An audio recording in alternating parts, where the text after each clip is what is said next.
பங்குனி உத்திரம் தமிழ் மாதங்களில் 12வது மாதம் பங்குனி. நட்சத்திரங்களில் 12வது நட்சத்திரம் உத்திரம். இவை இரண்டும் பௌர்ணமி திதியுடன் சேர்ந்து வருகின்ற நன்னாளே பங்குனி உத்திரம். சூரபத்மன் என்னும் ஆணவம், சிங்கமுகம் என்னும் கன்மம், தாரகாசுரன் என்ற மாயை ஆகிய முக்குணங்களால் ஏற்படக்கூடிய தீமையை ஒழிக்கவே ஞானம் என்னும் முருகப்பெருமான் தோன்றி அவர்களோடு போரிட்டு வென்றார். தேவர்குலம் காத்து பங்குனி உத்திர நன்னாளில் தெய்வானையை மனம் முடித்த கதையை நாம் அறிந்து கொள்வோம்.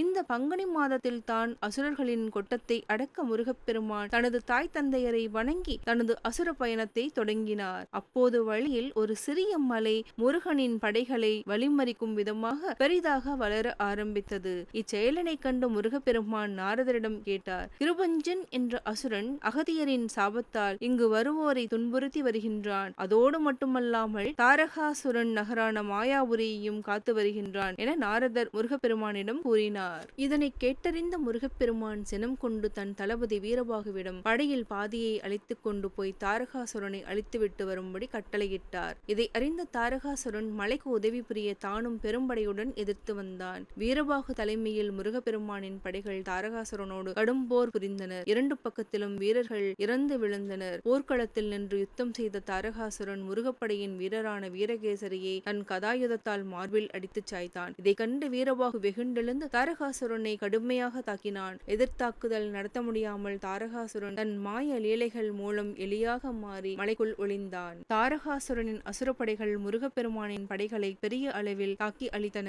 இதை நாரதர் மூலம் அறிந்த முருகப்பெருமான் நேரடியாக போர்க்களத்திற்கு வந்தார். வந்தவரின் வலிமை அறியாத தாரகாசுரன் சிறுவன் என முருகனை கிண்டல் செய்தான். கோபம் கொண்ட முருகப்பெருமான் அவனை கடுமையாக தாக்க ஆரம்பித்தார். தாக்குதலை சமாளிக்க முடியாமல் மீண்டும் எலியாக மாறி மலைக்குள் நுழைந்தான். இனியும் அவனை விட்டு வைக்க கூடாது என்று முருகப்பெருமான் தனது சக்தி வேலை ஏவினார். துள்ளி வந்த வேல் மலையை பல கூறுகளாக்கி உடைத்தெறிந்தது. மலையில் எலியாக மறைந்திருந்த தாரகாசுரனை கொன்றது. தனது தமையன் தாரகாசுரன் முருகப்பெருமானால் வதம் செய்யப்பட்டதை அறிந்த சூரபத்மன் முருகப்பெருமானோடு போர் புரிய தொடங்கினான். முருகப்பெருமான் தனது வஜ்ரவேல் துணை கொண்டு அசுரர்களை வதம் புரிந்த தேவர்களை காத்து தேவபுரியை மீட்டு அருளினார். இதனால் மனமகிழ்ந்த தேவர்குல தலைவன் தனது மகளான தெய்வானையை திருப்பரங்குன்றத்தில் 30 முக்கோடி தேவர்கள் மற்றும் சந்திர சூரியர்களின் சாட்சியோடு மும்மூர்த்திகளின் ஆசியோடு முருகப்பெருமானுக்கு மனம் முடித்த வைத்த நன்னாளே பங்குனி உத்திரம்.